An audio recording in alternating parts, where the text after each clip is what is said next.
Good morning, everyone. If we could all please take our seats, we'd like to get started. Thank you.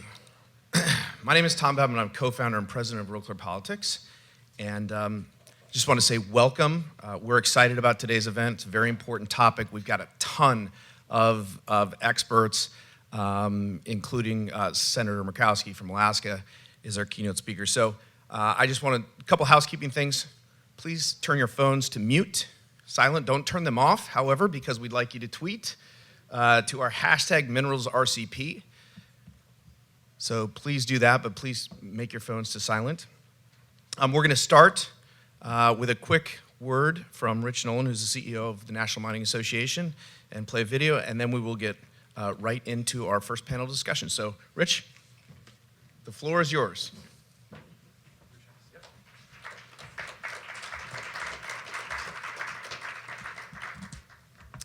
Good morning.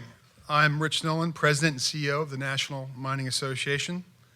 Thank you all for joining us today, and thank you in advance to the distinguished panelists who we will hear from during the course of this morning's program. A special thanks to Senator Lisa Murkowski for making time to be with us this morning and for her unwavering focus on the importance of minerals in our everyday lives. We've partnered with RealClearPolitics to bring together experts who can explore the role of hard rock mining policy, and minerals in enabling the technologies and materials essential to every dimension of our economy and to our national defense. Minerals and supply chains are often overlooked when discussing groundbreaking technologies or the biggest and most consequential policies. By now, more than ever, minerals policy is manufacturing policy, it is energy policy, it is trade policy, and it is defense policy. Minerals produced by our members stretch across the periodic table and are present everywhere in our modern lives.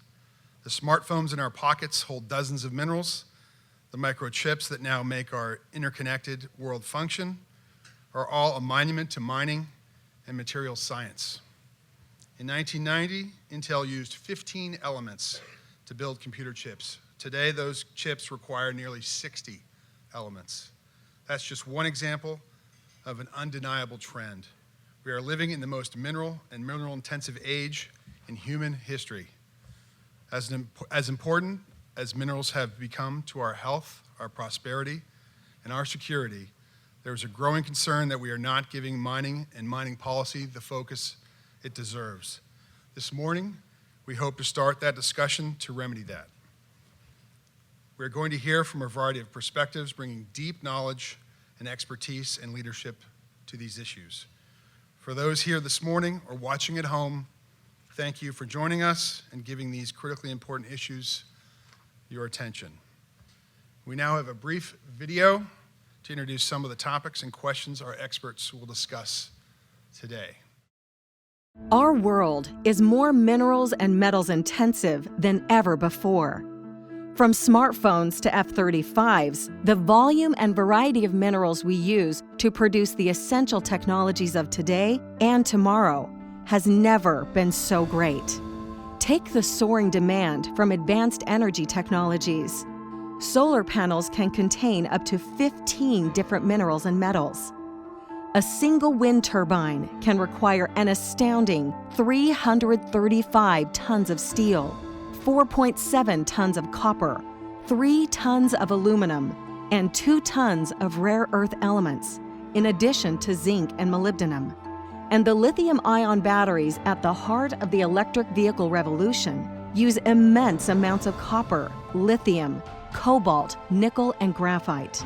By 2040, these batteries are expected to power more than 500 million EVs on the world's roads.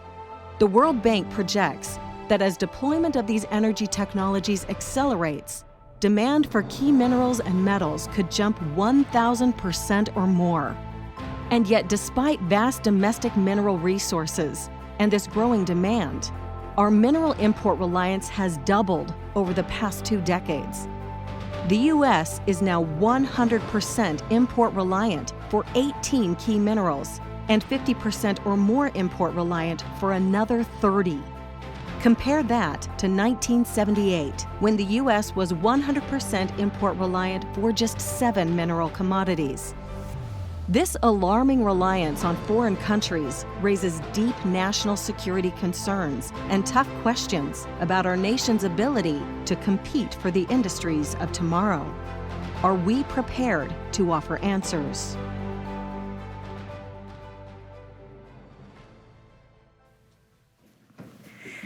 Good morning, everyone. Thank you so much for being here, and thank you to our wonderful panelists for stepping out of the office for a bit to join us this morning as well. To my direct left, I have Dr. Stephen Fortier, Senior Policy Advisor, Executive Office of the President, Office of Science and Technology Policy. To the next left, Casey Hammond, Acting Assistant Secretary, U.S. Department of the Interior, Land and Minerals Management. To the next left, Drew Horn, Associate Director of Policy, Office of the Vice President of the United States. And last but not least, Melissa Simpson, Deputy Assistant Secretary, Bureau of Energy, U.S. Department of State. Thank you all. To get us started today, I'm going to start with Stephen. Minerals and our national security, the topic of the discussion. There's been an effort at the executive branch level to create an interagency effort, which we will hear more about from all the panelists. Feel free to jump in at any moment after Steve speaks. To address the strategic critical vulnerabilities in the strategic supply chain, please set the framework around this issue for us. Thank you, Aaron, and thank you, all of you, for your attendance here. This is a very important issue, obviously. Our guidance from the executive branch has been quite clear, starting with the Executive Order 13817 that was signed by the President in December of 2017, tasking the executive branch agencies with developing a whole-of-government strategy to address the strategic vulnerabilities arising particularly from import reliance. When I was at the U.S. Geological Survey prior to going to OSTP, I directed the National Minerals Information Center. We've been publishing import reliance statistics for the U.S. government for decades. So this is an issue that is near and dear to our hearts, and we're really pleased that it's getting the attention it deserves. The executive order tasked the interagency group with developing the strategy and delivering a report to the President with recommendations about how to mitigate strategic vulnerabilities. That report and strategy was developed by the Critical Minerals Subcommittee under the National Science and Technology Council in the Office of Science and Technology Policy, involving 15 or 16 different federal agencies. It was released by the Department of Commerce in June of this year. It tasks, among other things, the Critical Minerals Subcommittee with overseeing the implementation of the strategy and tracking progress against the objectives in the strategy, which are contained in 6 calls to action that cover the full spectrum of components of this issue. Does anyone else want to add to this interagency effort and what it means to each of you? Yeah, I guess I would just say, just to echo Steve, that this is a top priority for the administration. And I know that the Vice President and the President see this as something that's not only a national security issue, but it's an industry issue. So I think with the need to do this for national security reasons, there's also the equally important opportunity that this presents to U.S. industry. So a big part of what we're trying to do right now is to unify the United States government approach to this and try and partner with private sector leaders to try and find ways that the government can facilitate investment and development in this key area. So we're trying to have an open dialogue, and we do honestly welcome any ideas or guidance that we might get for ways that we might essentially get out of the way and also provide incentives to build this as quickly as possible. And I would say from the State Department's perspective, from the Bureau of Energy Resources, you might wonder what the State Department is doing working on a domestic issue like this. But what we're concerned about is where some of these minerals are across the world, and the countries that have these minerals that don't perhaps have good governments, don't have good open transparency, aren't places that are, quote, open for business. We want to look at where our domestic mining sector can be investing in other countries and start helping them create some best practices that would be more attractive to U.S. investment. So I'd say from the Interior perspective, it's been very helpful for us that the President and the Vice President have made this a priority. In this town, you all know that priorities drive everything, and you can't make policy changes that are positive for the country without without the priority. So it's with the support we're getting from the White House, that's really helping us at Interior move change along. Excellent. Drew, given your past role in the military and involvement in Afghanistan and as a Marine, your perspective on the connection between minerals and national security is probably different than many policy experts. How did it shape your outlook here in the U.S. and the work you're doing now and the path forward? Well, so I'd say that my time in Afghanistan really taught me the importance of fully developing the resources that you have as a country and also building your supply chain. So a lot of people know this, but Afghanistan actually has large deposits of valuable rare earth and critical minerals. However, they are currently lacking the logistics and ability to extract them, process them, develop them, and bring them to market. And similarly, I would say in the United States, we have an abundant source of resources that could provide just all sorts of economic possibilities and opportunities.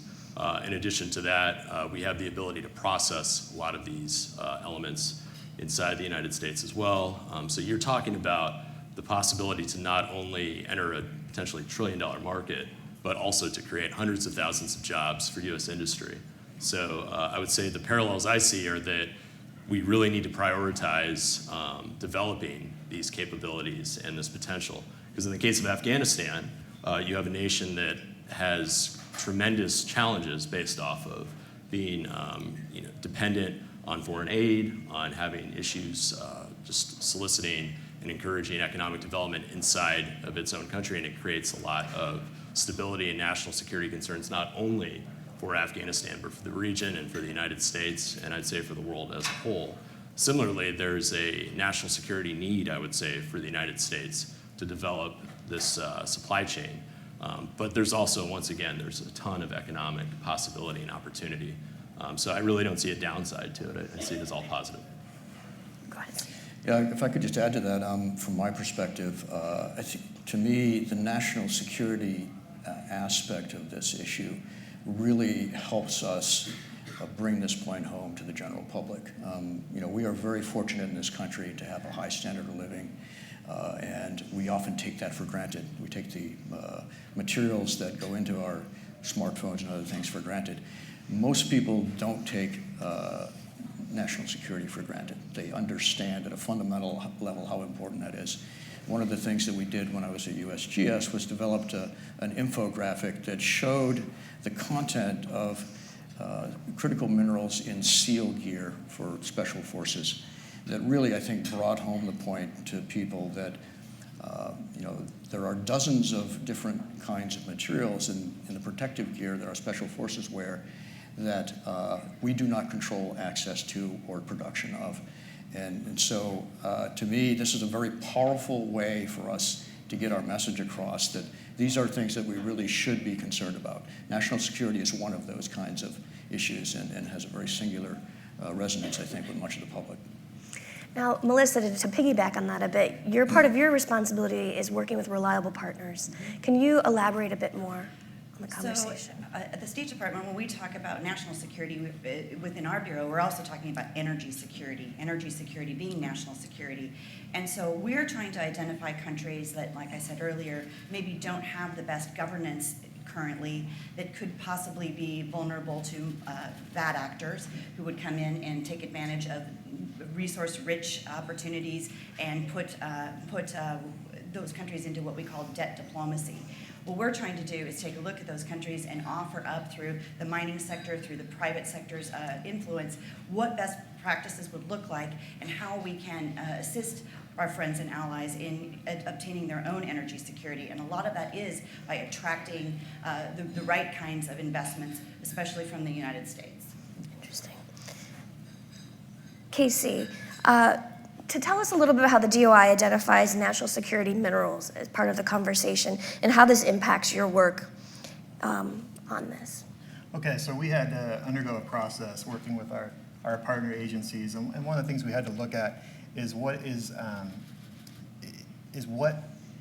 minerals are we reliant on imports for? Right. And then secondly, what is the diversity of that supply? Who are our partners that are actually working with us to import those minerals? And then third, working closely with state, we had to determine who are those nations that we are importing from. to what extent are they buddies of ours or not buddies of ours, and how is that going to impact the reliability of our supply moving forward, and to what extent are they going to be able to disrupt the supply chain when we're trying to create and build some of these things that Steve was talking about, and the points that Drew laid out. So that was kind of our role, and that's the way we went about developing this list. We came up with 35 critical minerals and released that list, and now we're moving forward to put our action plan in place to how we're going to solidify that supply chain from within the United States. How's it going? I think it's going great. Again, as I said earlier, the support we've had has been very helpful. The interest from the industry has been strong, and I think we're making strong progress towards our streamlining efforts primarily, and that's one of the big areas we're focused on is those streamlining efforts. Excellent. Drew, you mentioned this, but your current strategic look, based on the guidance from the Vice President and President, includes a focus on defense, need for minerals, using advancements in technology. Can you explain a bit more? Is this the worry that the adversaries could just turn off the supply? Is it more nuanced than that? Can you talk a bit about that, please? Yeah, absolutely. So yes, in a word, that is a very big concern, that adversaries could turn off the supply if they control it, and there's a real threat there. As Steve pointed out, these minerals and elements are in pretty much everything that we're doing that relates to any sort of technological advancement, be that in the defense sector, to your smartphones, even renewable energy. All of these areas are absolutely dependent on a lot of minerals that we are currently importing. So if we do not build our own supply chain, it puts us in a very disadvantaged position. It affects everything that we do, all of our trade conversations, everything else where we're interacting on the international stage. If we don't have this capability ourselves, we're entirely dependent, and in a lot of ways at the mercy of some of our adversaries, which I think everyone would agree is not a good position to be in. Yeah, I would just add to that. I think what you see, for example, with rare earths at the moment, that China has an overwhelmingly strong position here. So they can not only threaten to cut off our supply, but they can do the converse. Since they dominate the market, most of you have probably seen that they announced that they're going to increase their production quota by 10% next year. So they can basically flood the market and drive the price down and drive out competitors who would otherwise maybe be interested in establishing capacity. So they have multiple options. They don't have to just say, we're going to cut you off. They can do other things that discourage competition from arising. And that comes from having a position of dominance within a supply chain. And they have this advantage in a number of different areas in addition to rare earths. And so this is not just a rare earth issue. I'm sure most of the people here in this room know that. They have a dominant position in many other materials. And it's not just mining and concentrate production, with all due respect to my friends at National Mining Association. It's the whole supply chain. I think we all recognize now that these are supply chain issues. It's not enough to produce concentrate of rare earths at Mountain Pass, for example. If you have to separate those materials in China, you've simply moved the strategic vulnerability downstream. Do any of you want to add to anything with that? I'll move on to my next question. So back to reliable partners, Melissa, for you. Part of that is not just from a national security perspective, but also an environmental perspective, where people follow sets of rules or regulations. That is an elephant in the room a bit. The U.S. has the strongest environmental regulations in the world, and yet we continue to look abroad for minerals when we do have them here at home. It's a sensitive issue, but let's talk a little bit about how we can source them here, when we know they're mined responsibly. It's challenging, but what could be done in the process? What are some options? What does that look like to you? And feel free for all of you to answer this as well. For domestic mining, I'll Yes. turn over to Representative Interior. Yeah. And now I'll follow up. Okay. Mm-hmm. So what I touched on earlier is what we're doing to streamline. And I hate the word streamlining because typically it doesn't mean much, but we're trying to add some action into the word streamlining. When we arrived in this administration, your typical environmental impact statement under NEPA would take about 4 years, and it could be around 1,500 pages, which meant no one was reading the document except for the lawyers that were going to litigate on it. What Secretary Bernhardt did early on was say, okay, we're going to have a process where we're going to create documents that people are actually going to read, and they're going to inform decision-making the way NEPA was intended.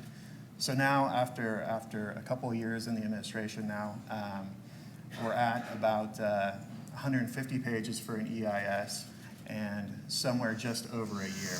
And what that's going to provide moving forward is regulatory certainty and predictability for developers. It's really unfortunate. A number of times I've heard from developers that said, we just will not work on federal land. It's just not worth their time. Their investor is going to drop out, and we lose these opportunities to develop the critical minerals that exist on our 700 million acres of subsurface that we manage at the Department of the Interior. So I think also part of this is the public opinion and how we're messaging about mining and minerals and what this all means in terms of actual impacts. We like to say at ENR, you know, it's great to go green, but you have to start with a shovel. And I think there really needs to be a lot more education with the public of where these minerals come from, particularly if they are coming from foreign countries where, like I keep saying, if those countries don't have good governance, you know, what kinds of impacts are going to happen to those countries, with whether it be environmental or it be through human rights or what have you. So I think there's a larger discussion to be had, and a lot of what industry really could do, especially the National Mining Association, like the video just showed, is really try to educate people on how every single thing that they have in their lives is dependent on these kinds of minerals. Drew, can you elaborate? Yeah, just to add to that, I think those are very good points. And I think the reality here is that we have to have a realistic conversation for what the way forward is, particularly when it comes to energy, when it comes to technological advancement. But the reality is, you know, as I said before, all of these elements are absolutely essential for every form of green energy and green technology moving forward. So the reality is you can't be against this if you are for green energy. So this is a common sense way of actually making developments in this critical new area. And so I think we need to be realistic in how we're looking at the way forward. So, you know, from our perspective, deregulation is a huge priority. We're trying to get it to a common sense place where, you know, it is assisting industry in making environmentally friendly moves forward. And I think the other flip side, you know, just to touch on what was just said, is that if we are overregulating, especially past the point of having a return in this country, only to have an entire dependency on an adversary that has essentially no environmental regulations whatsoever, what end result is that actually producing for the planet? So I think it doesn't take a lot of mathematics to figure out that that is actually hurting the planet far more than if we have a responsible, environmentally friendly environment here where industry can actually make moves forward, where we can responsibly mine, process these critical elements. And the technology is actually really moving to, in fact, improve the environment. And we're looking at technologies and techniques such as coal refuse, where you're essentially taking coal waste and other forms of waste and pulling these essential elements out of it and making use of that waste, which in the past or without these procedures would simply just go to no benefit. So I really don't think that you can be for advancement in the green energy space without supporting both the mining and processing of these elements, because they're absolutely essential. Steve, do you want to add anything to that? I think my colleagues covered that I topic think pretty so well. too. They did a great job. Let's switch topics just a bit. We've got great partners out there, Canada, Australia, others. I'll let Melissa talk about this, but first I want to ask, because I thought this was an interesting conversation, how does our geomapping play a role in our potential resource development, and how does it compare to other countries? I thought that was really interesting. Okay, yeah, I'm happy to address that. Historically, the USGS mapped the United States topographically, decades ago. What we find today is that we have tools that are much more sophisticated, that give us much higher resolution, and that we are, I think, woefully behind countries such as Canada and Australia when it comes to having the information about the topography, geology, and geophysical surveys available at the appropriate scale for the private sector to focus their exploration efforts. This was something that was given in testimony to Senator Murkowski's committee a couple of years ago, and something that we've been aware of for some time. And the Earth MRI, Mapping Resource Initiative at USGS, is designed to address this.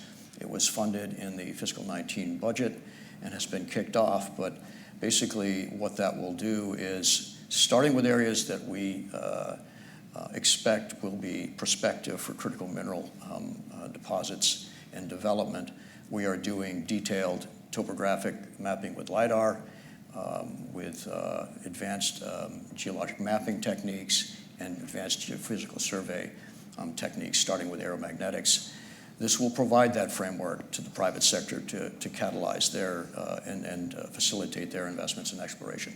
Mining is a high-risk enterprise. You invest a lot of money in the belief that you will be able to make that investment pay in the end. And if government can set a framework, as Canada and Australia have done, I think that could facilitate private sector investment and development of these materials.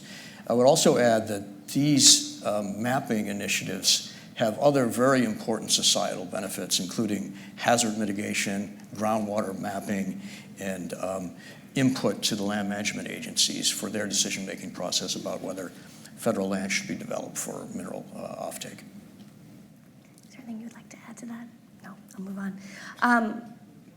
We have about 5 minutes left, so I would like each of you to just spend 2 minutes or so with your thought on the challenge. The national security challenge is great. The opportunity is also great. What would you like to educate here and those watching from home on the live stream? What should they take away from this discussion? Melissa, we'll start with you. The Bureau of Energy Resources launched the Energy Resource Governance Initiative back in September at the UN General Assembly in New York with Secretary Pompeo. The whole idea behind that is to create an infrastructure for countries to come together and share best practices. What we're doing is working with a group of partners with like-minded allies to look at areas around the world where we want to reach out to countries that do have resource-rich opportunities.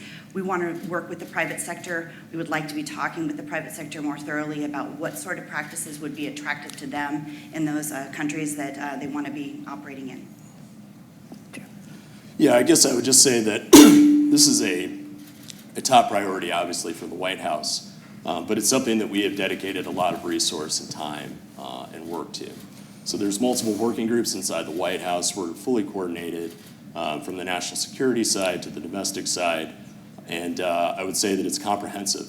So we're trying to involve every single agency in every way that we can to come about developing common sense solutions that make sense and actually get real tangible progress forward. So the biggest thing we're trying to do is to create a dialogue with industry to find out what we have to do in order to move this forward so we can start building processing facilities, so we can start opening up additional lands for extraction and exploration, so we can continue partnering with friendly nations that have similar interests to ours and have a national security bond that also produces a ton of economic possibility and opportunity. So the biggest takeaway that I would just sort of try and impart on everyone here and everyone listening is that this is absolutely essential for, like I said, for green energy, for green technology, advancements in space, advancements in defense technology, smartphones, computers, you name it, this is needed. So we would really love to just hear everything we can from every industry leader about anything we can do to assist in order to move the ball forward on this.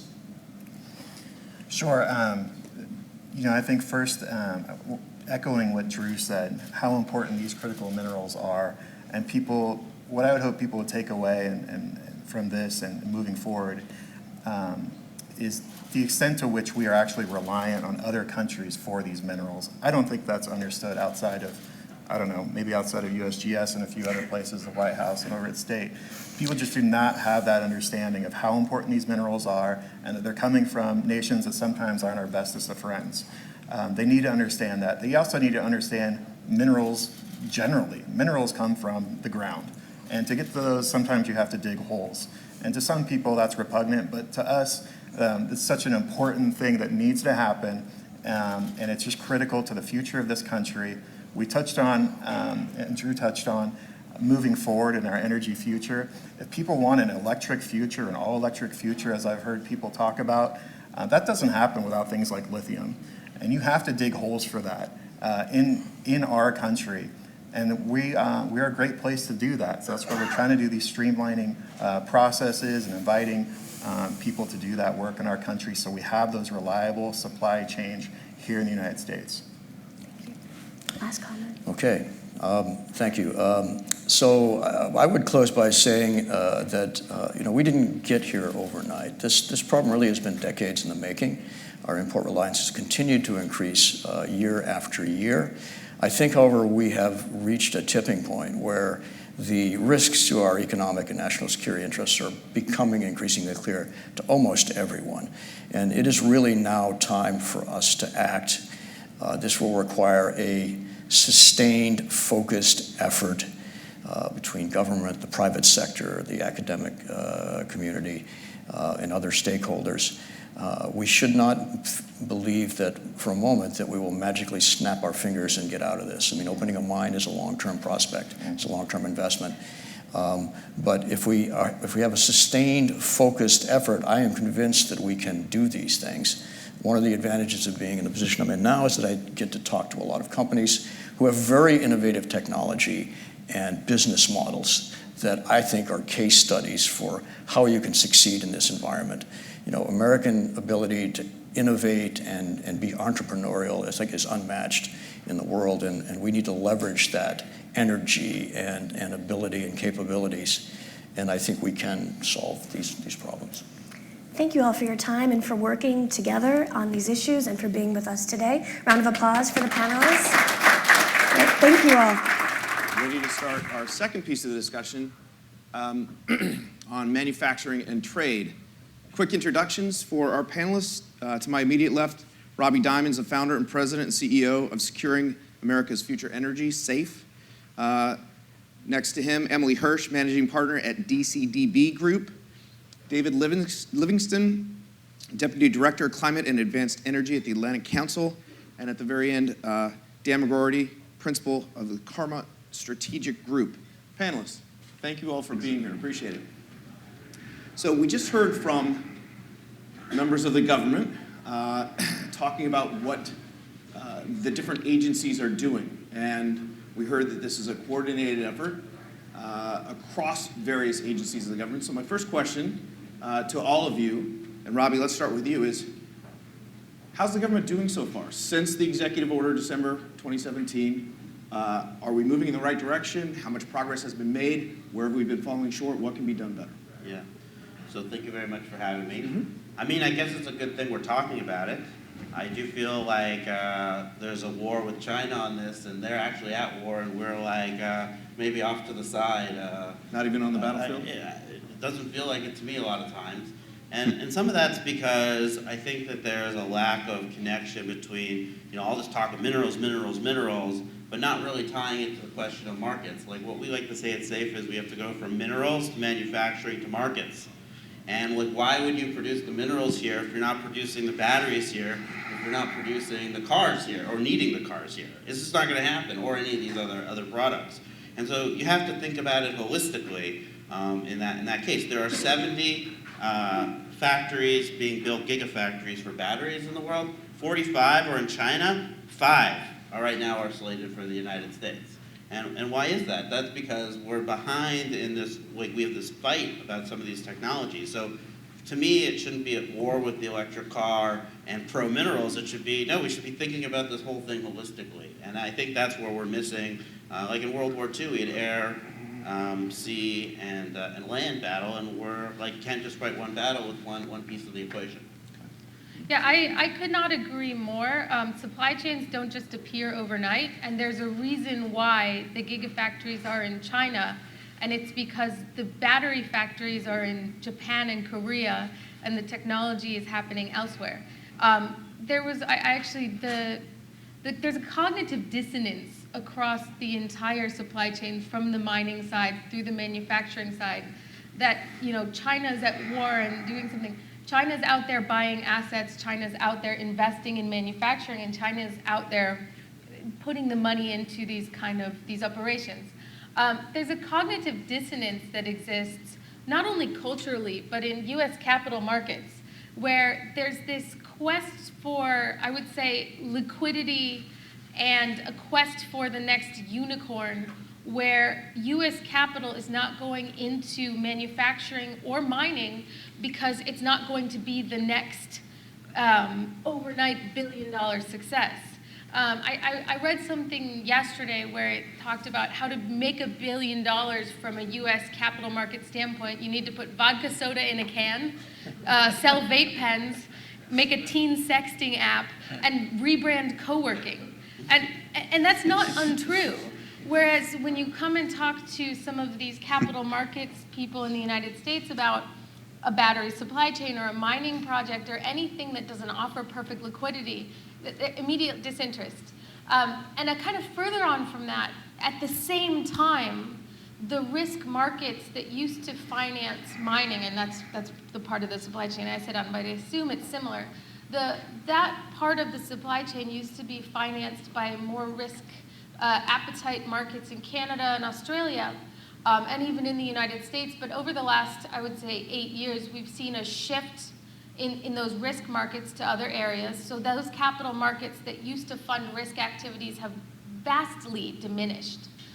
And then on top of that, here in the United States, capital markets have shifted to ETFs, or non-actively managed funds, where there's nobody who's able to make a decision to take an investment that maybe even is lower risk in the sense that there's an underlying asset. Hello, WeWork. But the ETF shift in US capital markets has created a mindset where anything that's not perfectly liquid all the time is inherently viewed as risky and thus completely uninvestable. And so there's a need to understand that to pull parts of the supply chain closer to the United States or even within the Americas, you can't just snap your fingers overnight. And a perfect example is, there was a sort of a push to talk about an idea of buying Greenland, which was silly, but investing in mines in Greenland is not silly. And the inability to distinguish between those things across the culture and across the capital markets is something that I think has poignancy to this discussion. I could not agree more. I'm unfortunately only going to agree with Robbie and Emily, but maybe to your point about what we need in order to attract investors' attention, there are some of these initiatives, with the sustainable tracing and tracking of some of these minerals, where they want to try to tag them and put them on a blockchain. Maybe the inclusion of blockchain will be enough to do it. In my notes. Blockchain won't make mining sustainable. Exactly, but it might make it more attention grabbing. But on a serious note, I mean, I could not agree more that this is not just it's a holistic approach which is needed, and policy really does matter. As we heard on the previous panel, it's very refreshing to just hear such consistency across government views. It's extremely refreshing to see so many people in the room, and congratulations, by the way, to the people who put together this event. The way I like to frame this is actually to borrow the words of an analyst who was testifying before Congress earlier this year, who said in their testimony, the fact that the DRC has half the world's cobalt reserves is an act of God. But the fact that China accounts for more than 80% of the cobalt sulfate used in batteries, in the processing of that cobalt sulfate, is an act of government policy. And we can definitely change one of those. We can definitely put in place the building blocks here in the United States necessary to change one of those facts, if not others. So what will that take? It'll take, obviously, a broad range of actions. Since I'm coming at this from the viewpoint of an international affairs think tank, a nonpartisan international affairs think tank, I'll just take a moment to recognize what I think is the excellent work being done by the State Department on the Energy Resources Governance Initiative. In terms of next steps, I do hear from sometimes other foreign government partners, industry players, civil society groups. We can do more in the days to come to clarify exactly how the Energy Resources Governance Initiative is distinct or adds on to and enhances previous work that's been done, like the Extractive Industries Transparency Initiative. How is it different from that? Like Climate Smart Mining Initiative of the World Bank. How does it differ from that? And so I think that'll all come as we move into phase 2.0. We can't expect all this to happen initially. We're in a great phase now in 1.0 of just recognizing the importance of these issues. There's a presidential, I was looking through the Democratic candidates' plans in preparation for this event this morning, and I noticed that Mayor Buttigieg in his climate plan actually has a whole section on securing the critical mineral supply chain as a necessary part of the energy transition. I thought that was very refreshing to see as well. Now, step 2.0, as we move into the next steps, we're going to have to identify that the markets for many of these minerals look very different from one another. Some of these minerals have markets so small that they can be manipulated or controlled by a single actor. Others are relatively liquid and increasingly are going to have derivative instruments, and other financial engineering grow up around them in the years to come. Some represent national security risks, some are just a commercial opportunity for the United States. So the step 2.0 will be distinguishing those things, I think. Thanks. So the question, Tom, in terms of how are we doing since 2017, right? Looking at that, and so many great points have been made by the panelists thus far to kind of frame the question for us. I also want to make a mental note to sell all my Bitcoin based on the blockchain, but I'm stuck up here at the moment, so I can't do that. Sell it and buy a mine.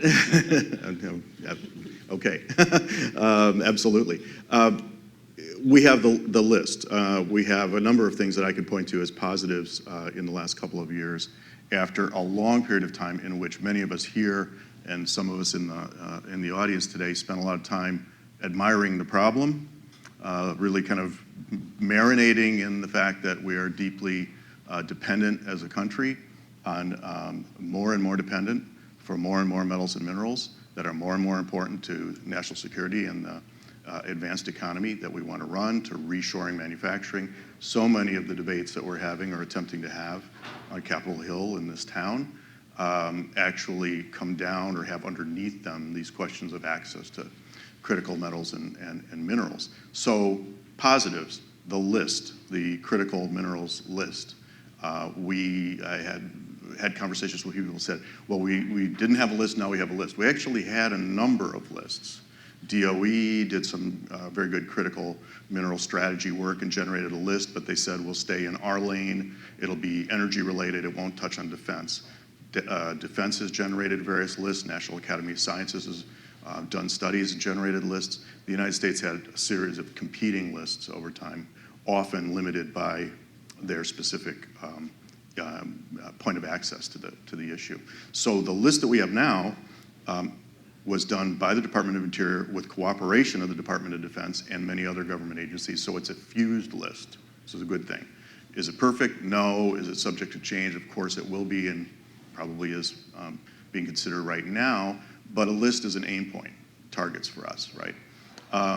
What other positives? I think we have more progress, certainly first panel illustrated that, a kind of a whole of government approach to this issue, maybe for the first time.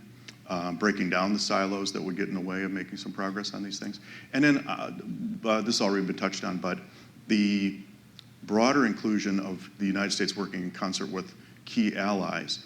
And there, Canada has always been considered part of the, well, not always, but for 30 years, has been considered part of the defense industrial base for these purposes. But recently, the NTIB, the National Technology Infrastructure base, was expanded to include the UK and Australia.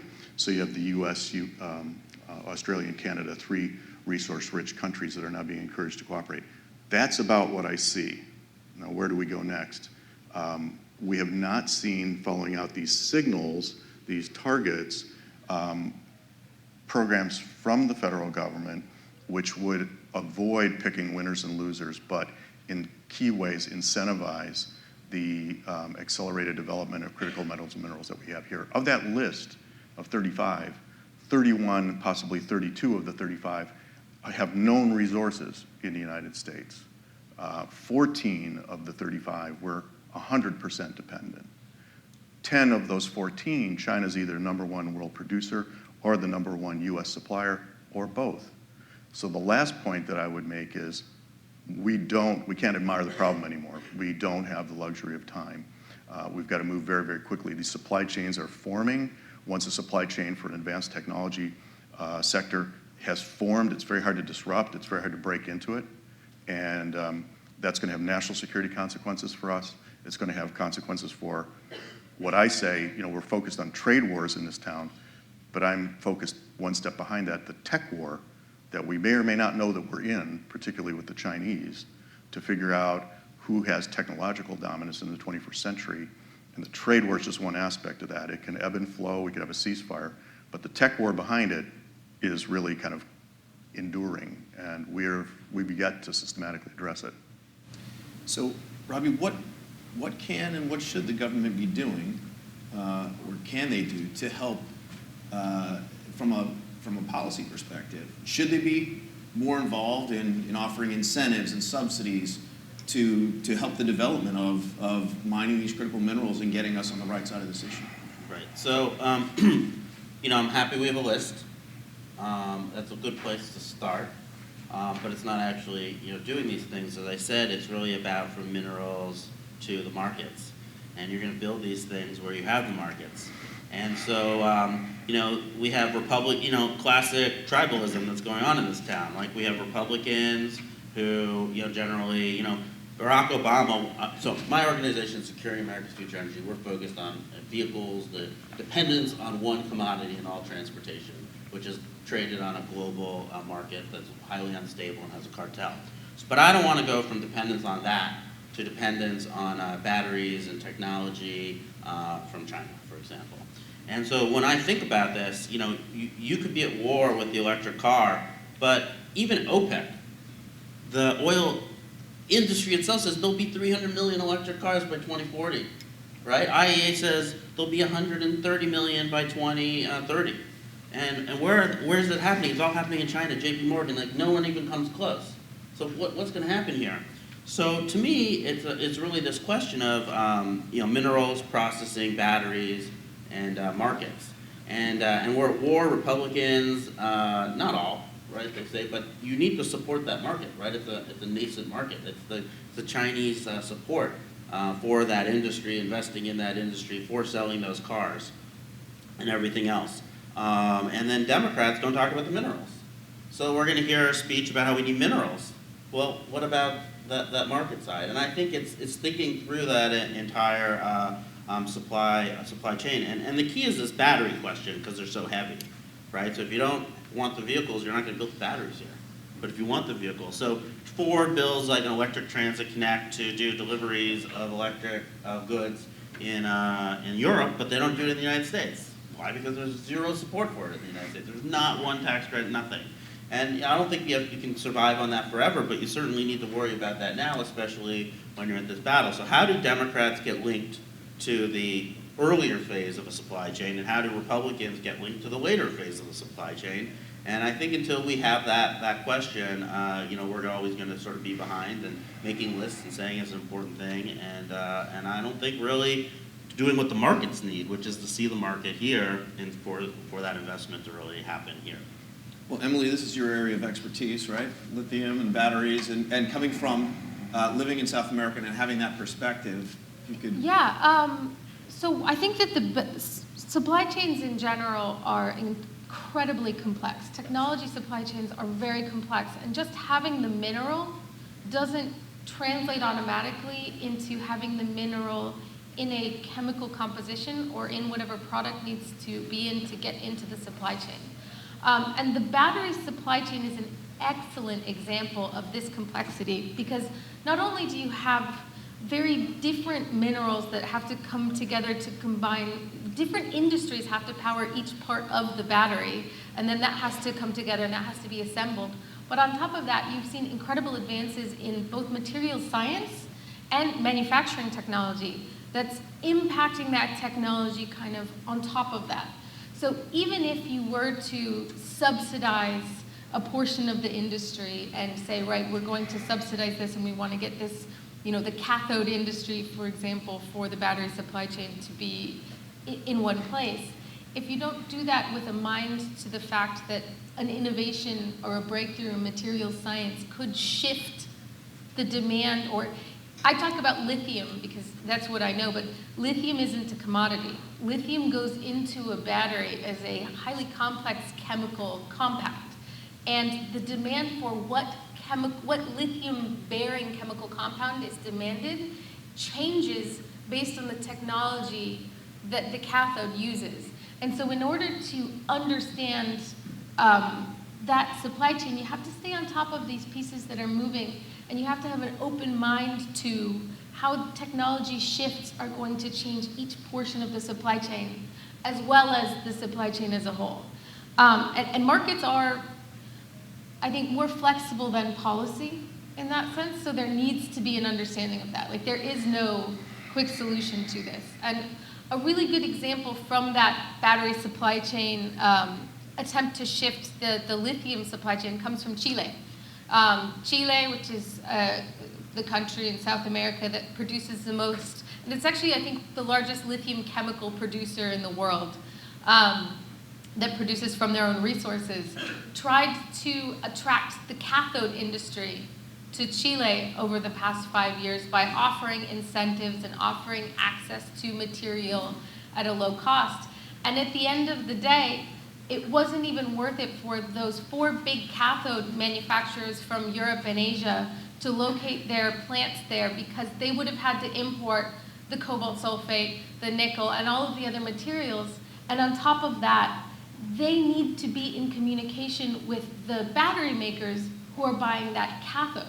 So not to get too complex, but part of the reasons that these clusters develop in supply chains is access to raw materials, but also the ability to keep your sort of finger on the pulse of the market to understand what your customers are going to need so that you can be in the position of supplying it. So there's, I think, a need to look at supply chains in terms of what industries make them up, and also understand how technology, from the material standpoint as well as the manufacturing standpoint, are impacting each of those kind of pillars of each supply chain. Dan, we were talking in the green room earlier about how do we catch up, and you had mentioned this sort of all of above strategy. I want just tell our Sure. Yeah. Thanks, Tom. Yeah, we were discussing in the energy space. The U.S. for a number of years had this discussion, part of which revolved around the concept of all the above. What are you for when it comes to increasing American energy effectiveness, achieving energy independence in the United States? And we've made so many great strides in that area. So folks would say, all the above: oil, natural gas, yes; coal, yes; wind and solar, yes; and nuclear, yes. Right? We're behind. We need to move up. We need to generate opportunities and advances in all the above. I would say that same mindset has to pertain if we want to take energy independence and experiment with the concept called resource independence, and we're a long way from that, right? By which I would say all these hard rock metals and minerals that we're talking about here, the advanced chemical forms they take in order to go into the technology that we need and want, all of the above. Mining, to extract more of them in the United States, working with allies to extract in some sort of cooperation with them for those that the United States doesn't have here under our soil. We see that, mining, right, for instance, but also recycling, looking at ways that we can reclaim these metals and minerals. If it can be done effectively. They were used in a very pure form, for instance, in first-generation lithium-ion batteries from vehicles. What are we going to do? Can we get them back out? There are companies here doing that, working on that, recycling. Reclamation also. And I'd say recovery from tailings on the mining side. That one really intrigues me because if you think about mining at any given point in time, it's a snapshot in time. You extracted a metal or mineral that you were after because it was needed at that time. So, 50 years ago, 70 years ago, 20 years ago, 100 years ago. And you did it with the technology of the time. So your efficiency was based on the technology at that moment in time. So you're in any tailings, looking at them now, you'd be bringing to bear a different extraction technology. And secondly, you'd be looking for what we know to be true. That is to say, in copper tailings, you're going to find some cobalt potentially. You're going to find rare earths. You're going to find rhenium. You're going to find selenium, tellurium. In any number of metals and minerals, you're going to find these byproducts, we call them, but I'd say co-products because we need more and more of them, right? So going back in and looking to clean up tailings, but extract with better technologies minerals and minerals that we need. That's kind of what I have in mind by all of the above. We're not in a position to pick and choose. We're in a deep deficit, and we don't have time. These supply chains are taking shape now. So we really need to act across the board. David, one thing, obviously, as we move to try and meet the demand that's certainly coming, we always bump up in this country, especially against these workforce issues. How much of that, education, retraining, STEM, to get the people that we need to do the kind of jobs, the mapping, topography, all of these things that we're talking about, how big of a component, how important is that? Thank you. It's a terrific question. It's a really under-recognized point. It's perhaps a little less poetic and a little bit more prosaic in terms of the nature of work that's going to be needed, but it's prosaic work which is absolutely necessary. So economic geology programs across the United States have atrophied over the past few decades. Stanford used to have a world-leading economic geology program and no longer. If we want to think about this as a long-term effort, we need to start investing today in building the knowledge base and the workforce that can contribute to the variety of different skills in the workforce that we're going to need in the decades to come. It's also important when you think about key institutions, like especially government institutions, Usgs and others, have to hire American citizens. So we can't go borrow from a global labor pool in the United States if we want to have cutting edge talent and the best of the best when it comes to understanding our own mineral base, understanding resource bases abroad, and developing the technologies needed to extract them the most responsibly and the most efficiently, right? We're going to have to tap into a US citizen workforce. So we also need to think, in those terms as well, and maybe really address this flexibly, where we're thinking about the needs of the labor force as an input into this, just as the raw materials are as well. The other thing that sort of leadership can do is really help us to lean into, I think, the things that we do best in the United States, which is also technology leadership. Right? There are many different ways to compete and to lead. And one of them is, starts with the resources in the ground.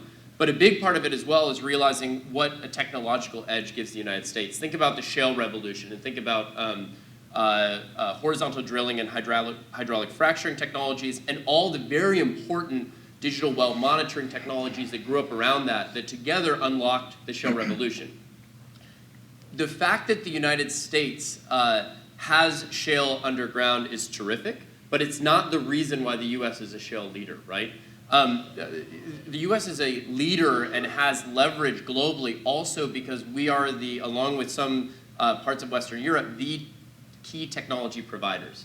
So when there were sanctions in Russia a number of years back, the United States didn't put any sanctions on existing oil production coming out of that country. They put sanctions on the transfer of shale drilling technology, right, from Schlumberger and Halliburton and Baker Hughes that would cut off the ability to develop those resources in that country, even though they might be just as attractive in terms of the resource base under the ground. Now, it's going to be a little bit different, obviously, in the context that we're discussing. But the point is we should be thinking of opportunities of where can the U.S. compete in that value chain? Where should the U.S. compete in that value chain? And I would offer that a lot of it will be in the technologies that not only allow us to produce more effectively and more efficiently, but potentially also allow us to produce demonstrably more sustainably, demonstrably more responsibly, in such a way that then with all of our government apparatuses working in tandem with industry and with civil society, hopefully we can then create the demand for that differentiated, more responsible, more sustainable product. Look at what's started to happen a little bit with green aluminum, for example, what Chile is trying to do with green copper. There's a really interesting wave of product differentiation that's coming, I think, that will create premiums, that will create an edge for U.S. companies, U.S. technology, U.S. producers. And that's something we shouldn't fear, but we should lean into at working together closely between government, industry, and others. We've got just a couple minutes left before I think we're going to take some questions. So final thoughts from panelists. Robbie, start with you. So the most important industrial base of the United States and Western Europe or any country is its auto industry. I mean, just look at Germany, Japan, the United States, and now China. And if we don't win this, we will not only hurt the people in that industry, but everything that grows up around that industry.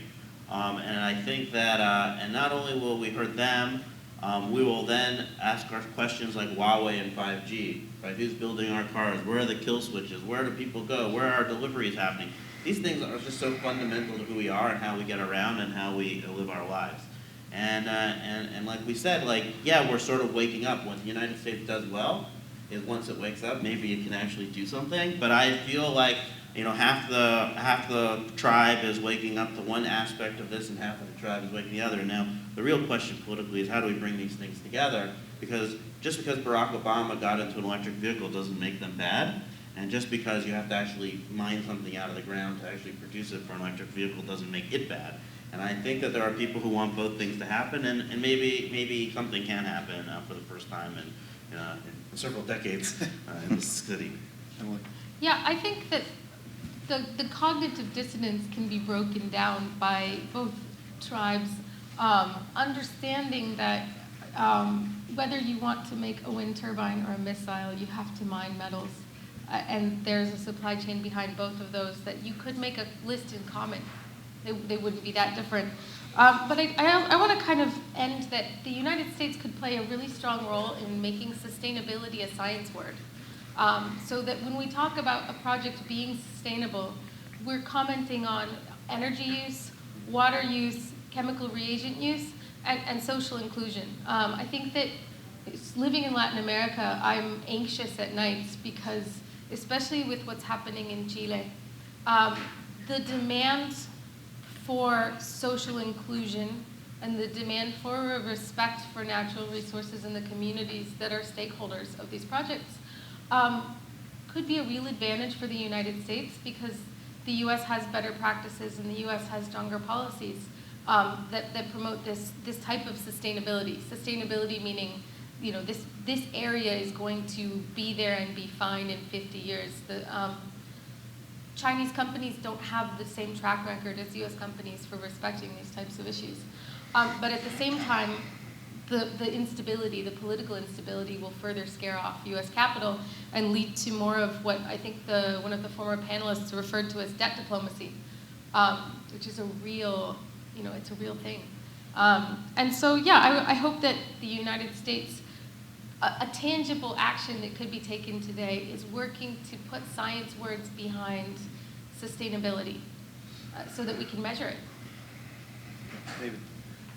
If you do that, I think there are few countries better suited to then, you know, win that competition space in which things are actually measured accurately and scientifically and rigorously and objectively. There are few others in the United States better positioned to win that. So I will just echo what everyone else said. Tom, thank you for having this discussion and being so great at drawing out these different ideas. You know, I can't underscore enough how important a bipartisan opportunity this is when they're in, oftentimes they seem to be in relatively short supply, scarce supply. Perhaps the only thing scarcer than rare earth elements in the United States is bipartisanship. And this is truly an opportunity. The mineral foundations of the energy transition is something that should be not a Republican policy or Democratic policy, but a fundamental underpinning of American energy policy and an American climate policy going forward. And I hope it is. If we're going to, you know, if we're going to solve this, if we're going to make the critical foundations of that energy transition secure, it'll require us reaching just as far across the aisle as we're required to reach far down into the earth. Dan, you get the last word. Well, thank you. You know, one of the things I think we need to focus on, proximity to the Hill and the folks who are in this room, we've set our targets in a way. We talked about that. There are many of them. A large swath of the periodic table, 1/3 or more, if you count the rare earths individually, more than half of the periodic table that's naturally occurring is our target list. So it's pretty daunting. And it's the supply chain. And they're large, they differ one from the other. We've made that clear enough across two panels now. So I think we need to look at the tools with which that we use in order to effectively deliver against those targets. And there, I'm struck by one thing, that the competition the tech competition, the tech war, is an asymmetric war. We know that when it comes to China, that we're talking about a country that backs state-owned enterprises. We know that in the mineral space, companies can generate long-term losses. They can stay active in a sector. They can achieve dominance in that sector and keep out Western, U.S. and other Western competitors because they have the backing of the state. And so we're ready to say, well, you just can't do that. We don't do that. In the United States, on our side, it's free market. If you generate losses for a couple of quarters, you encounter something called bankruptcy, shareholder revolts. So it's asymmetric. So, wow, we can't win that, or we have to change our economic model in order to compete. I don't think that's the case at all. We have on our side innovation. We have on our side enterprise. We have on our side risk and reward, and the free flow of capital. We have to figure out how to, on the government side, incentivize that without picking winners and losers, develop a set of tools. Maybe they're offtake agreements where we set a signal and say, we're not picking from whom we get this material. We're not picking whether it's recycled, mined, reclaimed, but we will buy it if produced in the United States. The starter's pistol fires and off to the races, whoever produces it. We're not picking a winner and loser there. We're just saying we want this. Adding mining to the federal FAST 41 accelerated permitting process. Why is that not happening? We have on that list, which I think works very well, entire industries and parts of the infrastructure that depend on these metals and minerals, but not the metals and minerals producers. So I think there's some places we can go. I hope that's where we'll evolve. The only point is urgency. I mean, this is happening now. The supply chains are forming now, and if we're not in them, if we're not bringing them here to the United States, it's going to be very difficult to make up lost ground. Great. Do we have time for questions, or we don't? No, we don't. We're out of time. All right, big round of applause for our panelists. Panelists, thank you so much. Thanks, Tom. Thanks, everybody. Hello, everyone. I'm Carl Cannon, you heard, with Real Clear Politics. This probably goes without saying, but I'm going to say it anyway. We're nonpartisan. It's different Me from too. That's in my intro. This is Senator Lisa Murkowski, and we're welcome. Thank you for coming. Thank you. Good to be with you. Most of you know who the senator is, or you wouldn't be here, but I'm going to fill in the blanks a little for you. She's a third-generation Alaskan, born in Ketchikan. That's, if you don't know Alaska, that's an inland passage town that calls itself the salmon capital of the world. Here's your map. Here's your Alaska map that you all have with you. So here's Anchorage, here's Southeast, here's Ketchikan right down here. So just keep your map handy. But she's lived all over the state, Anchorage, Fairbanks, other places. She was appointed to Senate in 2002 by an Alaska politician she knew very well. She's re-elected in 2004, 2010, 2016. Some of you may remember the 2010 election. She lost a razor-thin primary, Republican primary, ran as a write-in candidate and won. And I think that's the only write-in candidate in the Senate in the last 65 years. I could be mistaken, but I think that's right. I think it was closer to 50, but that's well, okay. Then, time goes on. All right. In keeping with the independent ethos of Alaskans, Senator Murkowski has long exhibited a maverick, I can say nonpartisan streak, bipartisan certainly. In 2013, she became the third Republican member of the Senate to endorse gay marriage. She has called the current administration's practices of separating children from their parents at the border cruel and tragic. Last year, Senator Murkowski shocked, that was his word, the Republican state chairman in Alaska by voting against Judge Brett Kavanaugh's nomination. I wasn't shocked. She has a history of working across the aisle, both to block things and pass things. She's closely allied with Democratic Senator Amy Klobuchar to protect healthcare patients' private computerized medical records, and she frequently works with Western senators of both parties on issues relating to land use, which is a good place for us to start. So thank you for coming. Thank you. Thanks for the opportunity. Just last week, the Wall Street Journal reported that China produced 60% of the 2.1 million electrical vehicle batteries sold worldwide last year.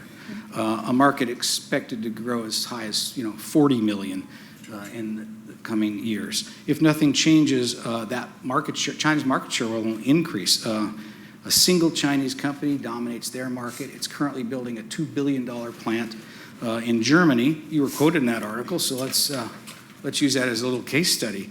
And I'll ask you a couple of questions. The first one is having the EV battery market dominated by China and other non-American companies an economic concern for the United States, or a national security issue, or both?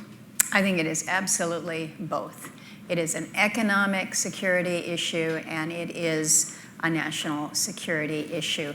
When you think about the efforts that China is making, and there's no great secret here, it is really to take command of that supply chain, a very critical supply chain.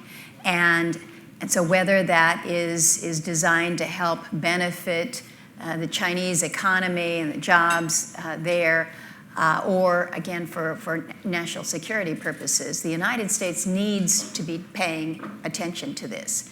And it's not just because it's China. If any one nation were to so clearly dominate in this area that we're looking at as being that pivot point in terms of how we're moving out with a transportation sector and the growth in the EV technology, to be capturing the supply chain in this way is pretty dramatic.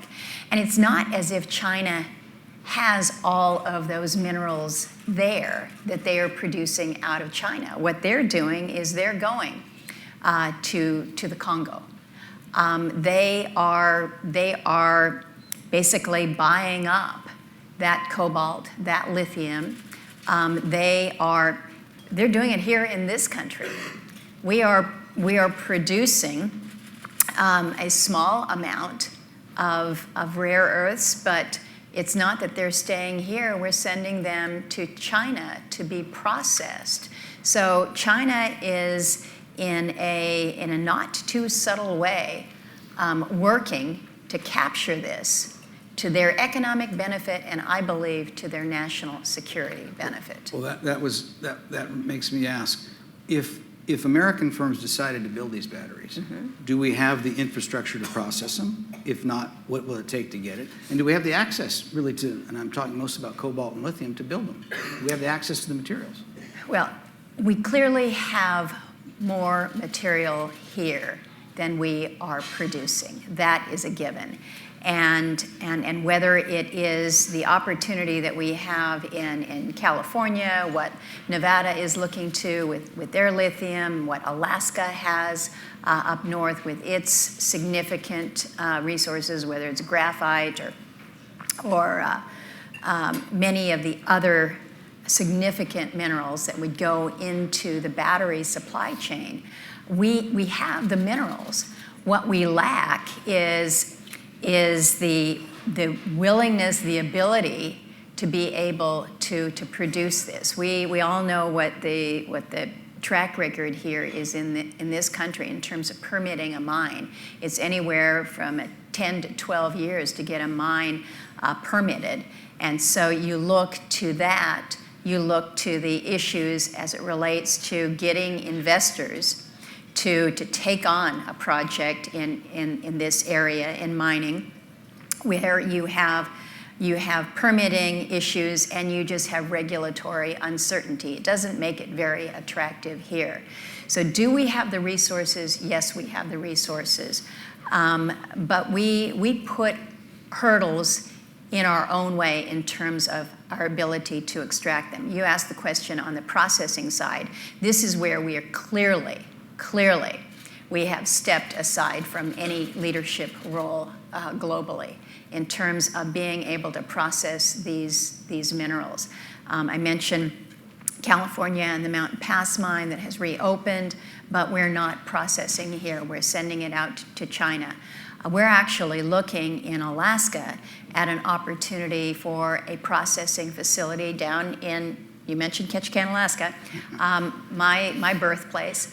But it's not easy to take this first step. So when I think about ways that the United States needs to engage or re-engage, in some areas it's the initial form of engagement, we have got to be more aggressive in supporting our mineral opportunities for what it will mean for this supply chain going forward. Not just for EVs, we're talking about that in this conversation right now, but really for everything that we do in today's modern age, whether it is defense technologies, whether it is your smartphone that you're using now, or however you got here. Those that are advocating we need to do more aggressively to move to renewables, just remember what it takes to build a wind turbine. It's not just wind, it's what makes that turbine, the amount of copper that goes into that turbine, the amount of all of the minerals that we need. You can't deny that. Earlier this year, you co-sponsored the American Mineral Security Act. Mm-hmm. How would that get this country moving in the direction you think it needs to go?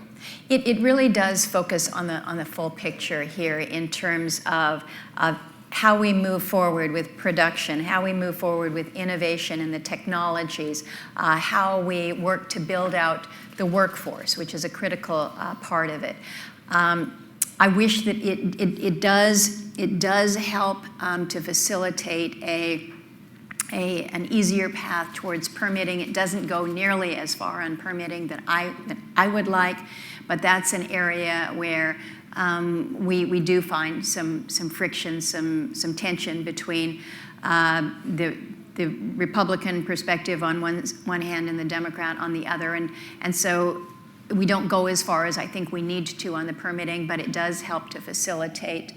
That, and again, you think about our American Mineral Security Act in conjunction with what the administration has laid down with their executive order, the focus that we're having right now, the fact that you're having this discussion about mineral security and the fact that it has been an overlooked discussion is an important part of what we need to do as a country to kind of kickstart our involvement to a higher level here.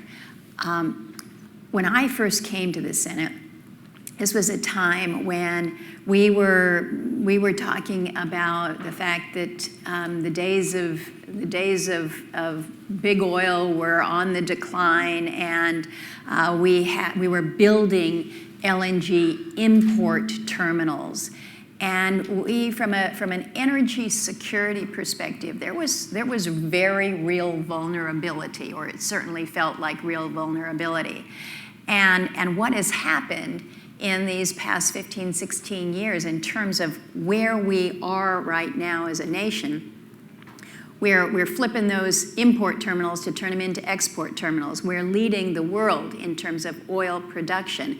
And it's not because we've just discovered this. It's because we have these technologies that have allowed us to extract at a higher and more efficient level. And so we've gone from this vulnerability on others for oil and natural gas to a position of strength and dominance.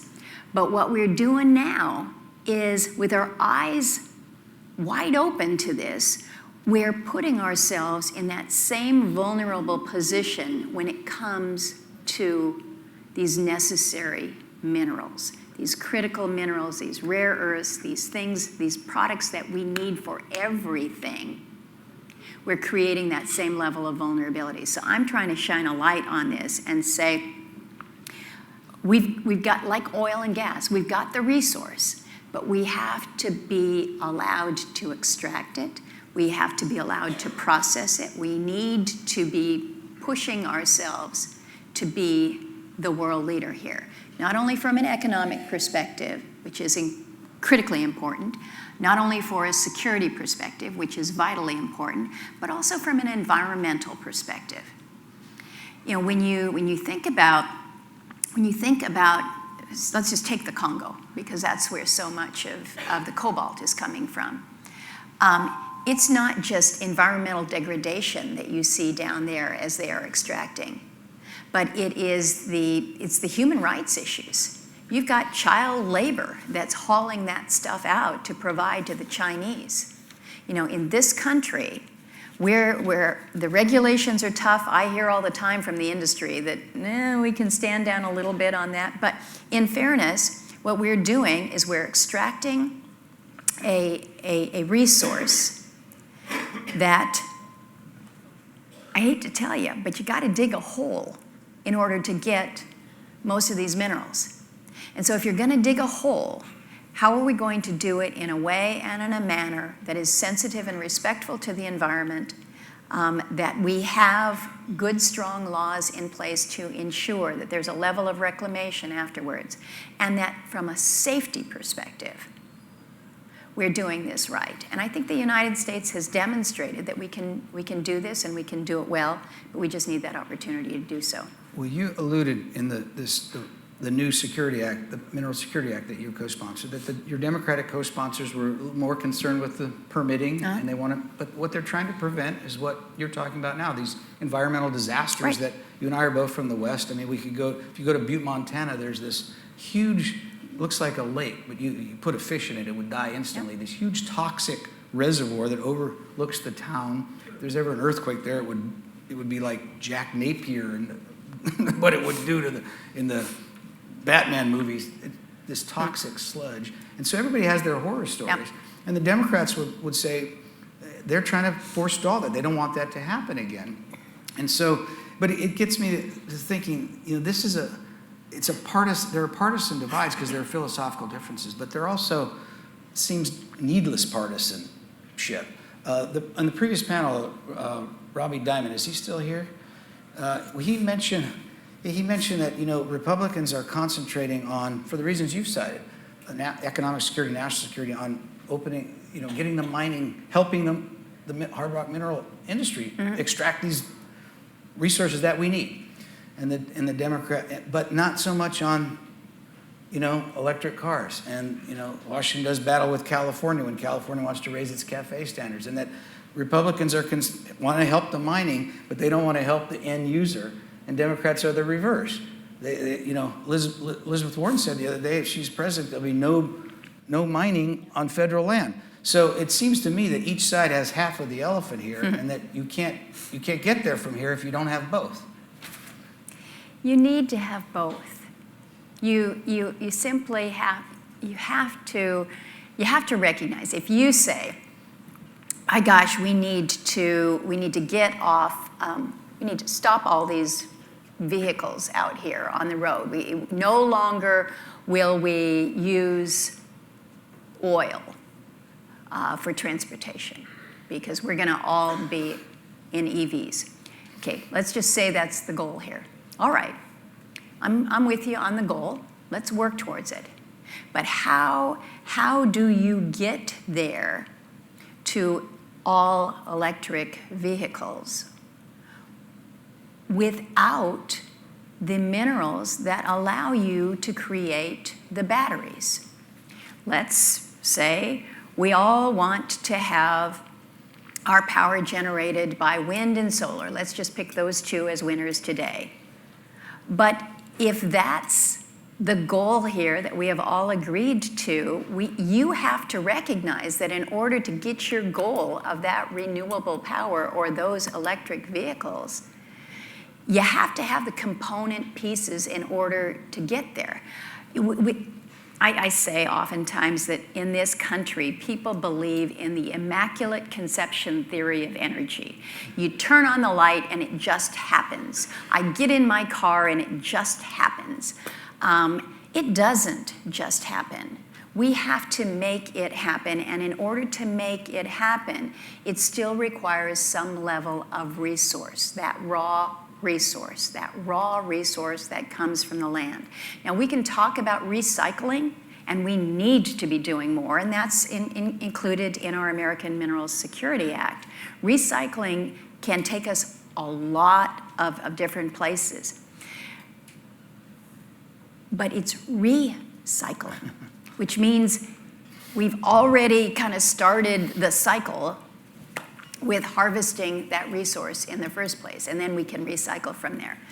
Some will say, well, you need to look to alternatives, and we should, but we're a long ways from determining what those alternative sources might be. So your very simple question is, don't we need both? If we want to get to your goal, then you're going to need what I am advocating for, which is how do we ensure that we have the resources that we need, because putting us in a position where we're going to be going hat in hand to China to say, can we please have some of these rare earths because we don't want to extract them in the United States, or we don't have the processing capacity, but we need them.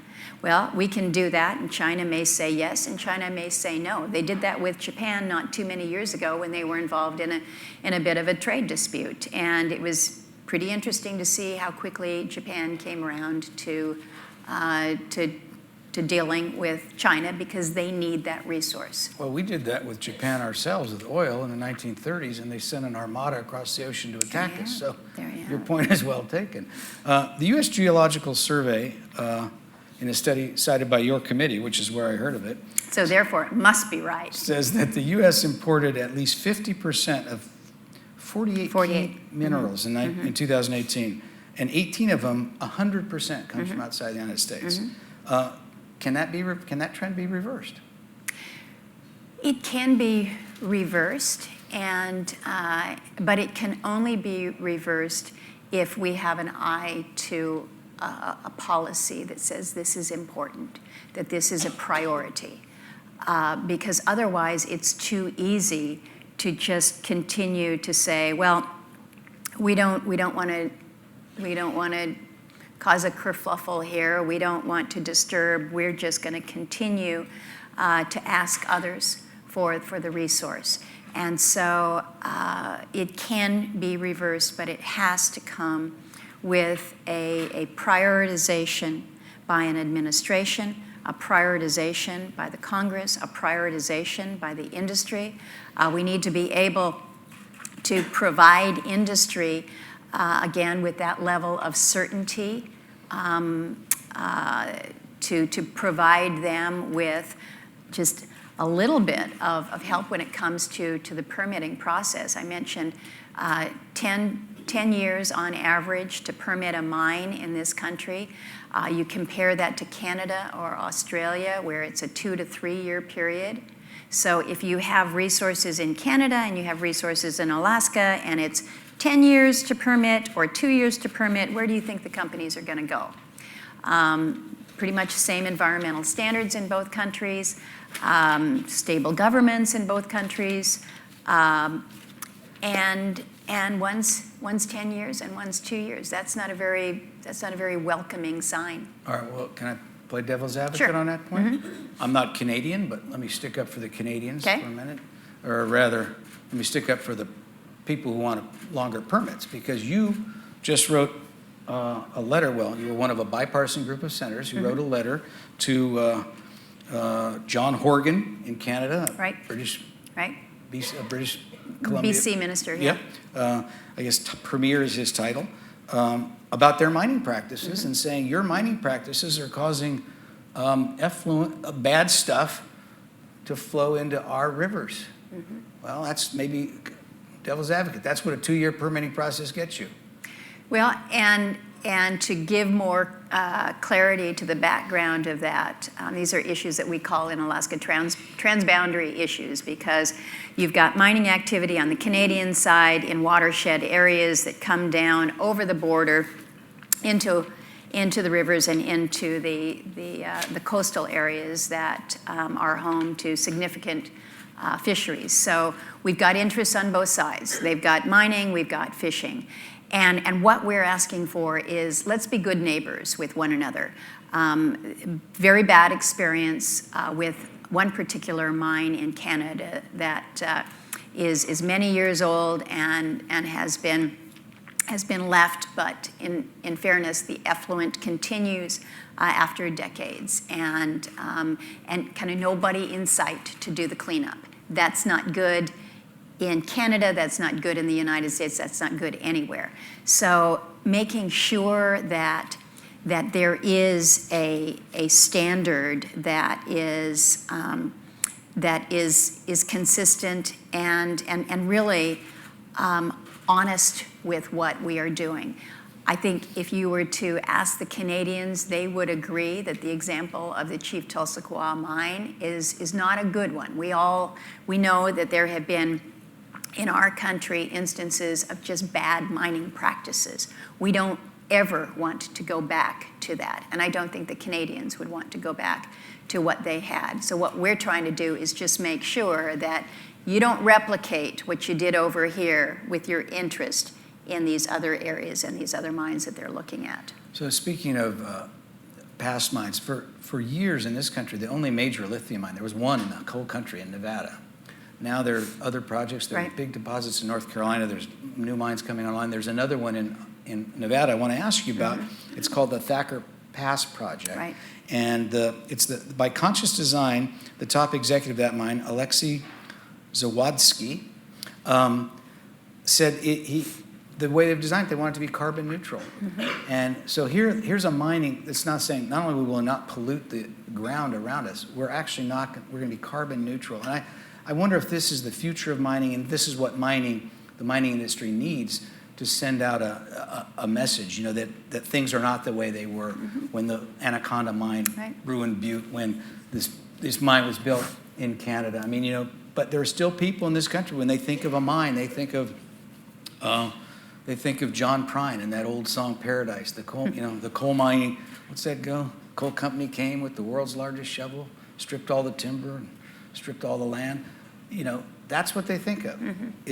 Are these kind of new mines coming on? Is this where the industry needs to go? Whether it's carbon-free or just good mining practices, I think this is what everyone in the industry should be looking to. I think that is I don't know whether it's an expectation or a hope, but I think it is an important part of the discussion.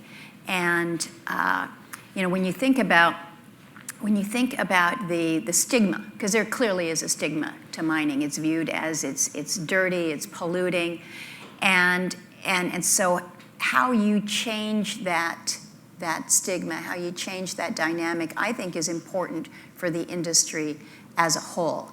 And we all know that much has been done in recent years, just as with the oil and gas technology, to reduce the footprint, which I think is important, the environmental footprint, to reduce the issues associated with fugitive dust and how we deal with that, so that we're making sure that air quality is not as impacted. Just the practices that allow for greater safety overall. And I think safety is a real key issue and factor that all in the mining industry need to be looking to again deal with some of the negative views of mining overall. But when you think about what they're proposing out there in Nevada with this carbon-free approach to mining, it's not only good from the perspective of how then mining is viewed. It's good from an environmental perspective, but think about what that means for a mine when you can reduce your reliance on a higher energy. Your energy production costs. And I'll use not the example in Nevada. In Alaska, big state, lots of resources everywhere, no roads, very little roads. And so your ability to power a mine is at this point in time, you're pretty much relegated to diesel-powered generators. Well, if you're in an area that doesn't have a road, that means you fly in your fuel. So it's so expensive for you to operate that mine, not just from the production of just the extraction, but how you keep your own lights on there. And so I look at that and I think, okay, what more can we be doing? I'm one who's really pushing out on advanced nuclear small modular reactors, and I think about the application for that in a remote mine site, where you don't have to rely on diesel power generation for your power, but also to produce your water that you need. You know, you think about these kinds of applications, and does it get you to the carbon free if you're using that? Yeah. Is it something that should be worthy of consideration? Yeah. Is it a long ways off? Maybe. We've had nuclear subs for 2 generations. Absolutely. Yeah. 2 more. Yeah. 2 generations. Yeah. All right, let me ask you. 6 of the 2020 Democratic presidential candidates have endorsed some iteration of keep it in the ground legislation. Right. And this would essentially, if you're not familiar with it, ban fossil fuel leases on public lands and federal waters. But I wanted to ask you 2 questions about that. First, on its own terms, does it make sense to you? Is it a way to go to get us toward this goal of, solar and wind, or does it not make sense? And secondly, well, let me just ask you, what do you think of that? Does it make sense to you? It makes no sense to me. No. I would challenge us to just make sure that as we are accessing our resources that are in the ground, we do so in a way that is not only respectful to the environment, but using the technologies, again, to reduce that impact, whether it is the impact on the surface, whether it is how we are extracting. When you think about the ways that we are producing oil and gas in this year as opposed to where we were even 20 years ago, it's extraordinary what the technology has allowed us to do. And so to simply close our eyes to the resource wealth that we have and say, nope, we're going to keep it in the ground here, but where that line is over there, that border between here and Mexico or here in Canada, or the border literally on the water that takes us to another country, where we'll say we're going to continue to access it there, that to me is as self-serving as anything that we could be doing. We are here to help ourselves only. We want to be able to say that we have clean hands when it comes to total protection of the environment, but we don't care that it comes from another country where the environmental standards might not be as high, where, again, the human rights issues might be highly questionable. But we want the resource, and so we're going to continue to ask for the resource. We're just not going to do it here ourselves. So let's push ourselves to be the world leader in terms of good standards and good practices, so that others look to us as the example and then follow that. Or a follow-up question on that point. Are you at all worried that, the Leave It in the Ground movement is aimed at coal and oil. And oil. Mm-hmm.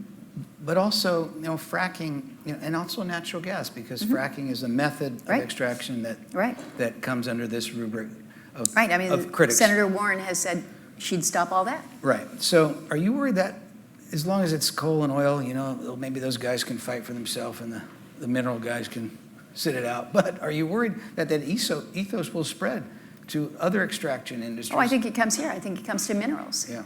Okay. Yeah, I think it is focused on extractive industry, which is oil, which is gas, which is coal, and which is minerals. And so, again, back to our earlier discussion about you wanting your renewable energy goals to be met. I agree, let's get there, but how do we get there without the minerals? And so if we're going to take the approach that we should not we should not be producing our own minerals in this country, it still begs the question, where are they going to come from? And who are we going to basically go asking for those in order to accomplish our goals? Well, yeah, you know, it's interesting. I've fished in the salmon in the Kenai Peninsula, not in Ketchikan. And I went there for a fishing camp once, and it wasn't a fishing trip, but the guy who owned it had a boat, but he could only take out 1 or 2 days a week, depending on what the Alaska Fisheries Department of Fisheries said. This is to replenish the stocks, so that you have these salmon, the king salmon, flowing up the Kenai. But the leave it in the ground movement's different. It's saying we're never taking that stuff out. But you're saying we're not there yet. Even if this is ultimately desirable, you're saying we can't do that yet. I'm saying that we take it out, but we take it out smartly. We take it out smartly. And this is what we should be pushing ourselves to do as a nation, is how do we do this in an intelligent and a respectful way that allows us to, again, have a strong economy, good jobs, and the resource and the benefits there. Security perspective has got to be a part of the discussion. But again, from the environmental management, environmental stewardship perspective, let's not be afraid to advertise the good work that is done by many within the industry to extract a resource that we need, that the world needs, and will continue to need for quite some time. And again, I'm not suggesting that it means that you stop the clock on looking into alternatives that perhaps we can't even imagine right now. There's a lot of good work that is out there. I'm not suggesting that you put the brakes on things like recycling. I think we need to put fast forward on the recycling and repurposing. There's much, much more that can be done there. But I think for us to take an approach that we should not lead in these areas is a mistake. I'm supposed to leave time for questions. I've been greedy up here. I've enjoyed our conversation so much, but I will open it now. We have time for a couple of questions. If you have a question, raise your hand. Someone will approach you with a microphone. You can say who you are or not as is your pleasure, and address your question to the senator. Any questions here? I must have done a good job. I think you've done an excellent job. All right. Either that or they need more coffee. If there are no questions, then, here we go, right here. Hi, thank you for having this today and thank you for being here. Several panelists said that more needs to be done to support the entire supply chain here in the U.S. What do you think that Congress and federal government could be doing to do that? Well, first of all, I agree with them. It does need to be the total supply chain. And in terms of what we can be doing, I do think that this American Minerals Security Act is a good first step. It's out there. It's in process. The House has a counterpart. Some differences between the two. I mentioned the executive order from the administration focused on critical minerals and what more needs to be done. It's interesting to me how quickly this has risen in the halls of Congress in terms of discussion as an issue, as a priority, and really out there in the public. Because if you think back, just a few years ago, we really weren't talking about our vulnerability when it comes to minerals. I was kind of a lonely voice talking about. Look how many friends you have now. I know. Look at all this. People are interested. They're not even asking questions because they're just so overwhelmed. But I think it really has risen to a level of interest and concern that is important, because that's how you get political action, is when it's recognized as an issue and it needs to be prioritized. Senator Murkowski, I'm wondering if you could speak to the potential for mineral reserves in the nation's waters, so in the Outer Continental Shelf and potentially the extended EEZ. That is something that we haven't discussed at all, but in recognizing what the potential is in our offshore waters and our opportunities there, that is practically unexplored and I think quite interesting, quite fascinating. We do have, I think, an opportunity for so much as a nation in these areas. But I will point out the fact that the United States is not one of those nations that has signed on to the Law of the Sea Treaty, which would allow us to lay claim to extended areas off of our outer continental shelf. For us in Alaska, as we look northward from Alaska's North Slope, projecting up towards the North Pole, there is a pretty good chunk of area about the size of the state of California, maybe a little bit smaller, but it's significant that we have mapped that could hold some extraordinary resource potential.